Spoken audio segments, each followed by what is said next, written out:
This is Kolkata TV's podcast news. আপনারা শুনছেন পডকা। ভারতকে বন্ধুত্বের আহ্বান, ট্রাম্পকে চাপে ফেলতে চীনের নতুন চাল।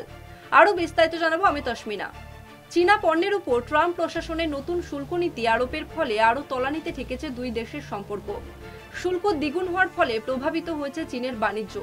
এই পরিস্থিতিতে পোশাকি ভাষায় ভারতকে বন্ধুত্বের আহ্বান জানালেন চীনের বিদেশমন্ত্রী ওয়াং ই। দুই দেশকে একযোগে কাজ করার বার্তা দিলেন তিনি।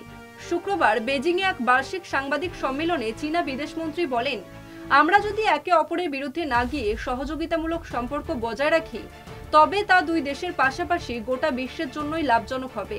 তিনি আরও উল্লেখ করেন, ড্রাগন আর হাতিকে একসঙ্গে নাচিয়ে দিতে হবে। এই উপমার মাধ্যমে তিনি বোঝাতে চাইলেন, এশিয়ার দুই বৃহত্তম অর্থনীতির দেশ একসঙ্গে কাজ করলে বিশ্বের শক্তি সমীকরণে তা গুরুত্বপূর্ণ প্রভাব ফেলবে। প্রসঙ্গত, হোয়াইট হাউসে দ্বিতীয়বার ক্ষমতায় আসার পরেই চীনা পণ্যের উপর 10% অতিরিক্ত শুল্ক আরোপের ঘোষণা করেন ডোনাল্ড ট্রাম্প, যা পরে দ্বিগুণ করে 20% করা হয়। মার্কিন প্রশাসনের এই পদক্ষেপের বিরুদ্ধে কড়া প্রতিক্রিয়া জানিয়েছে চীন। আমেরিকার চীনা দূতাবাস সমাজ মাধ্যমে জানায়, আমেরিকা যদি যুদ্ধই চায়, তা শুল্ক যুদ্ধ হোক বা বাণিজ্য যুদ্ধ, আমরা শেষ পর্যন্ত লড়তে প্রস্তুত। এরপর পেন্টাগনের তরফে পাল্টা হুঁশিয়ারি দিয়ে জানানো হয় যে তারাও এই পরিস্থিতির জন্য প্রস্তুত। এই সরগরম কূটনৈতিক পরিস্থিতির মাঝেই ভারতের সঙ্গে সম্পর্ক উন্নয়নের বার্তা দিল চীন।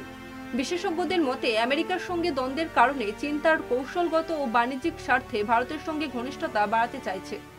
শুনুন পডকা রাত দিন 7 দিন।